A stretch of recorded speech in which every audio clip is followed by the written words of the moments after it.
Thank you very much for staying with us here on the Morning Express here on Radio XYZ 93.1. Around the world, myxyzonline.com. It's time now for the money and investment series here, not just on Radio XYZ, but also for those of you who will watch us much later in the evening at 8 p.m. on TV XYZ. And I guess she's already seated and all fired up, ready to take us through another interesting, insightful, educative, informative, purpose-driven journey as far as money and investment. And of course, our theme is creating and growing wealth in integrity. Now, yesterday, a business consultant, Reverend Dr. Kofi Addison, made some great points, and he made a shocking revelation when he joined us on the Money and Investment series here on the Morning Express. In fact, he stated that, look, quote, if you are fond of always greeting your boss, you would end up losing your job.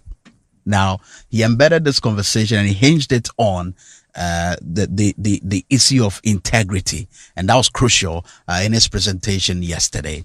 But I, as always, as we bring you the Money and Investment series, I have programs director here at XYZ Broadcasting Limited, Neil Armstrong Motagbe, here with me. And Neil, we are ready for another journey. Aren't we fired up already? Oh yes, I like the way you're using the word fire, because I happen to have some knowledge of our guest for today. Yes, I don't want to go too much into the histories, but I have some knowledge. And you talk fire, watch out. I say flesh and blood didn't reveal it to you, my brother. Yes, use the word fire. The colors of UB are red. Okay? Absolutely. And the person sitting here, fiery. Oh my goodness! But it's another wonderful day on the Money and Investment series, creating and growing wealth in integrity. We've been honored to have two personalities who have fired up our imagination and made us have some solid perspectives on how to create wealth, how to grow it, how to manage it with an underpinning of integrity. And I am in no doubt that this morning we'll have another experience. As always, I leave the honors to you as our host to do the intros. And I'm so humble doing this as always. I like the Ghana. Yeah, we are representing Ghana today. Today's not easy. It's not easy because I'm meeting a firebrand today. And we're going to go through this. So listeners and viewers, you can join us with your messages on the WhatsApp line 050-000-0039. On Facebook, it's Radio XYZ 93.1. You can also like the page of TV XYZ and be a part of the conversation. Our guest, let me introduce you to them. She is Madam Abiola Bawuah. She has enormous experience in retail banking and marketing. She holds a BSc in Actuarial Science from the University of Lagos, Nigeria. And of course, she's got honors from the University of London, a diploma in marketing from GIMPA and EMBA in finance, and from the University of Ghana, EMBA for the matter. She also has numerous leadership qualification from Harvard Business School, Columbia University of New York, and INSEAD and Institute of Villa Perifero in Switzerland. Slow down. They say it in French. Why would you have twice? Now, what I also know that she's also worked with Standard Chartered Bank as head of sales, with Carl Bank as relationship manager, and with Strategic African Securities as authorized dealing broker. She's also worked with the Benchy Enchi and Leicester, now Benchy Enchil, Leicester and Ankoma law firm as an investment officer. I mean, the list is just endless in terms of who she is. But thank you very much for joining us on the Money and Investment series here on TV and Radio XYZ. Thank you very much. Good to have you. Thank you, sir. Looking good. Thank you. What's it with the colors red? I mean, when it comes to UVA. You know, red represents life. Yes. Our blood is red, isn't it? Absolutely. It also represents love. So it's the biggest color you can think of. Life and love. Can you imagine? Combining both is a serious. So we are very passionate about it. Exactly. Yes. And I'm not surprised that if you look at the flag of Ghana, the first color that will cross your eye is the red It's color. the red. So it's going to be a red day, in as much as And we if you swim look in at the green. definition of that red, Yeah. we are told it represents the blood of those who sacrificed for this country. Absolutely. So it's actually the biggest thing on it. Exactly. The Exactly. biggest, the largest. Good to have you. Anyway, so straight away, let's go into, usually what I do is always I get our speakers to speak briefly on the theme, creating and growing wealth and in integrity, before we move into your presentation for today. So your general thoughts on the theme and what it means to you personally. Okay, I think I'll pick the very first one, which is wealth. When I got this assignment, I started thinking about it, and I asked so many of my friends, when somebody tells you or asks you what is wealth, and most of the words that came from people's mouth is money, money. But to me, I think that wealth goes beyond money. In fact, it is not money. If you look at the layman definition of wealth, it will tell you about being very prosperous, being in abundance. And so when you look at all the various definitions of wealth, yes, it includes money, but I think it goes beyond money. And so for you to talk about wealth, we need to start looking at it as a journey. It's something that must last you a lifetime.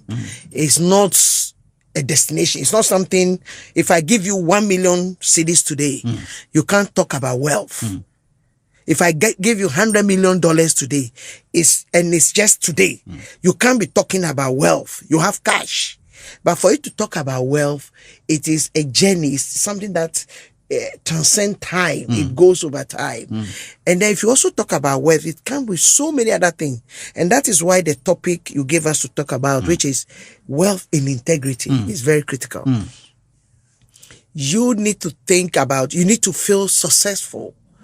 You need to, the self-esteem part of it is very critical. You need to feel good in your skin. You need to know that, look, you've lived beyond, it's not just about existence. You need to live. You need to live beyond your time.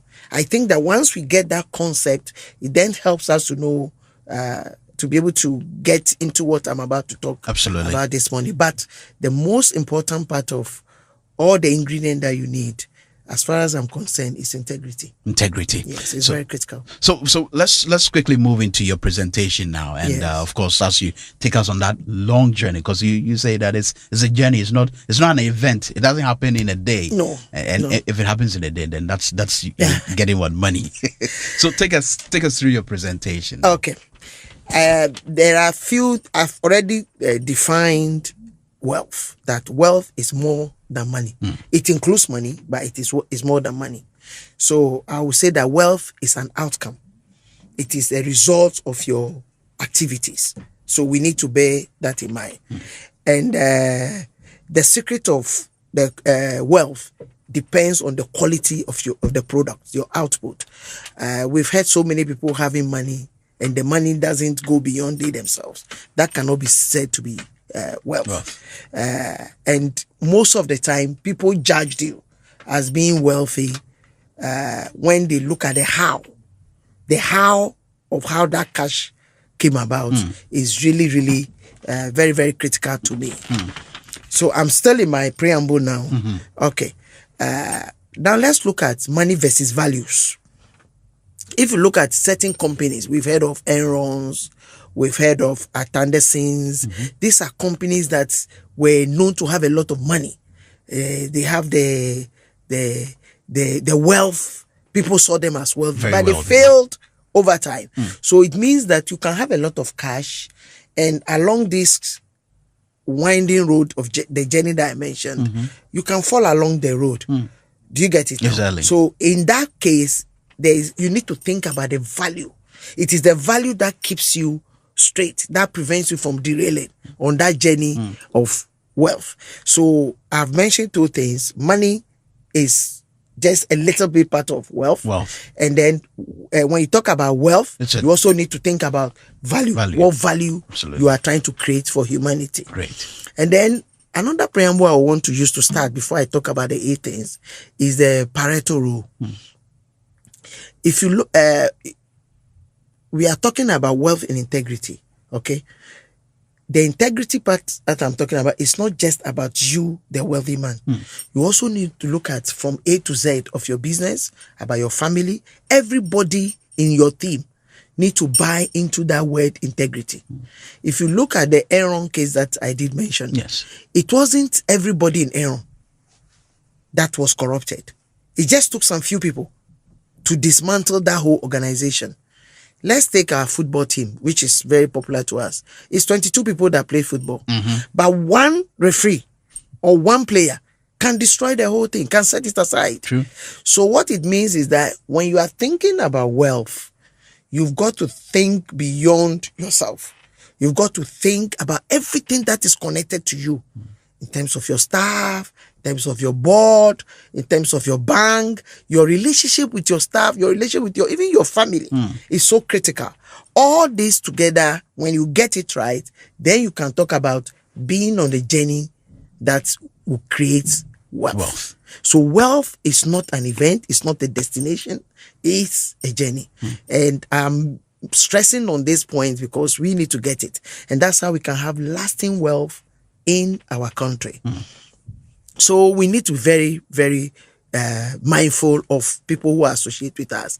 If you look at, I remember one quotation of Buffett, the richest man in the world. He says you need three things when you are employed, when he's hiring. And for me, that is very critical. Number one is integrity. Number two is intelligence. And he says the third one is energy. And that if you don't have the first one, the last two will kill you. Wow. If you don't have integrity. If you don't have integrity, it means that if you employ somebody with intelligence and energy, with energy, instead of that person adding to your wealth, that person would rather do what? Kill you. So among the three ingredients that he, as the wealthiest man on earth today, mentioned was integrity. So it means that for those of us coming up, those of us thinking of how to make wealth, the integrity part is very, very critical. I guess the question will be, how do you build that integrity? How do you build that culture of integrity? What would it take for you to have that? Yeah, if you look at the definition of integrity, they say integrity is doing things right, even when nobody is around to judge you. So what that means is that you need to live right. You, the one going on that journey of wealth, need to tell yourself that I want to live right. So it should be a principle. It's going to be a principle. It's an integral part of your being, of your belief. So I think that will also come somewhere within my presentation. Sure. But, and as you go along this, there's a lot of things that will come our ways. There are things that we can talk about, but once you set out, and there are quite a number of very good businessmen in this country who truly have a lot of integrity. So we are blessed with that.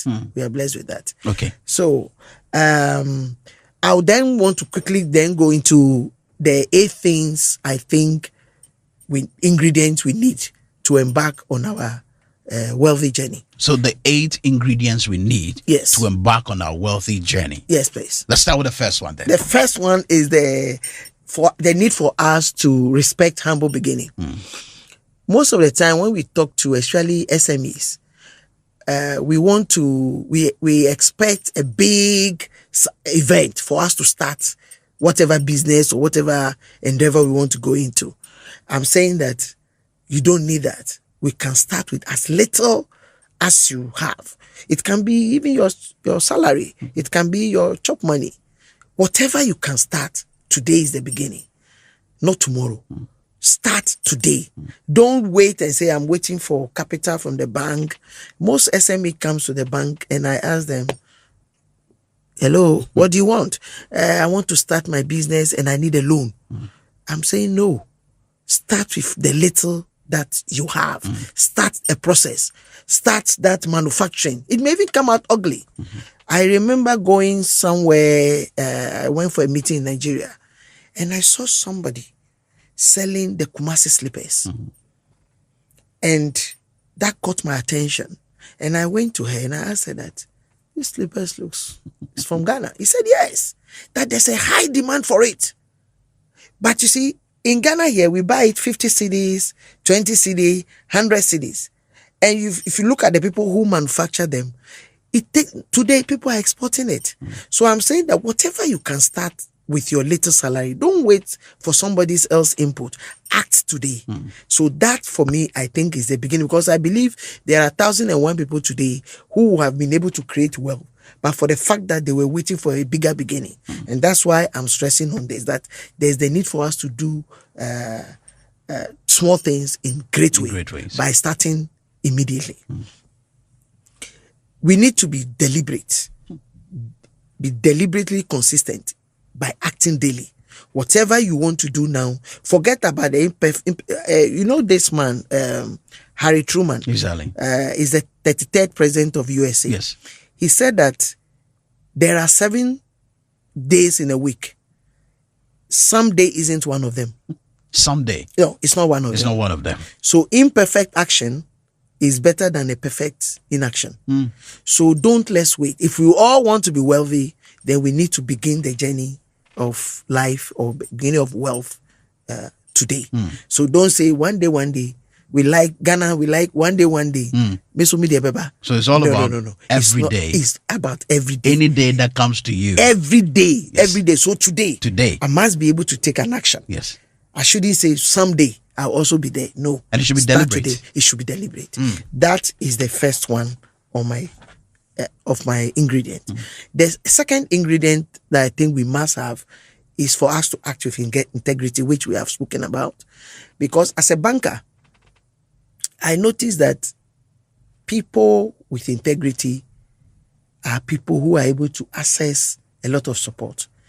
If I tell you that there are customers that we chase with money, will you believe that? I'll be shocked. Oh, we chase them with money. We beg them to take loans. Wow. Oh, yes, it's very true. Very, very, very true. Banks fight over how much facility you want to give them.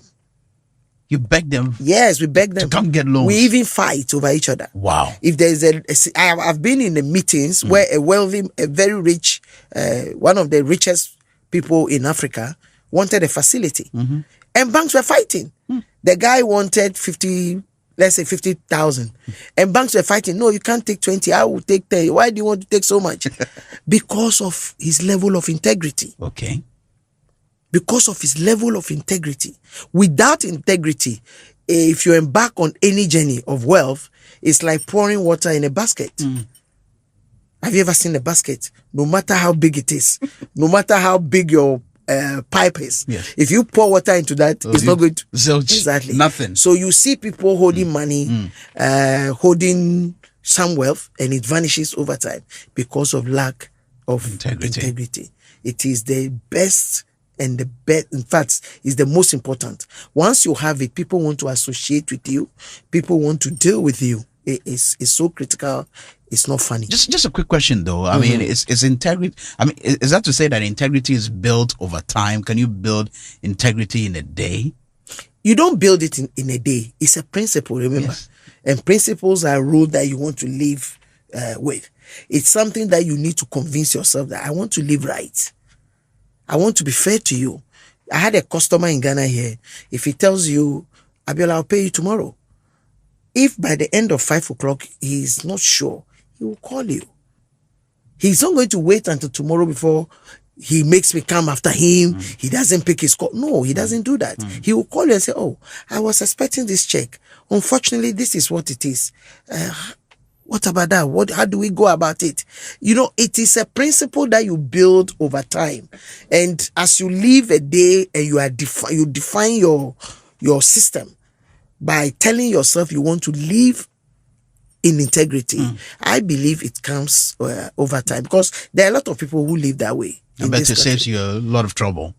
It saves you a lot of trouble. It saved they themselves a lot of trouble, because sometimes even your employees, the people who work with you, the people who associate with you, your family, once they see that you are living right, they want to follow suit, you know. And so when you look at integrity, it's the only thing I know that preserves wealth. Absolutely. Okay. The third ingredient I have is a positive attitude. We need to have a positive attitude. What do I mean by that? We need to be mindful of who we are.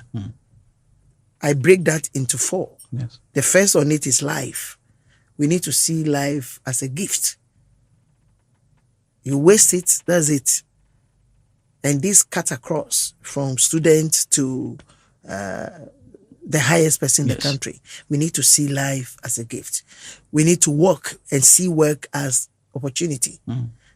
We shouldn't see it as a A means of liability. absolutely. If you look at some staff, Yeah. some people work just because of salary. No, it is an opportunity for you to one day own a radio station. You are in the radio station Absolutely. today. If you see it as opportunity to become wealthy, then what that means is that you are going to hold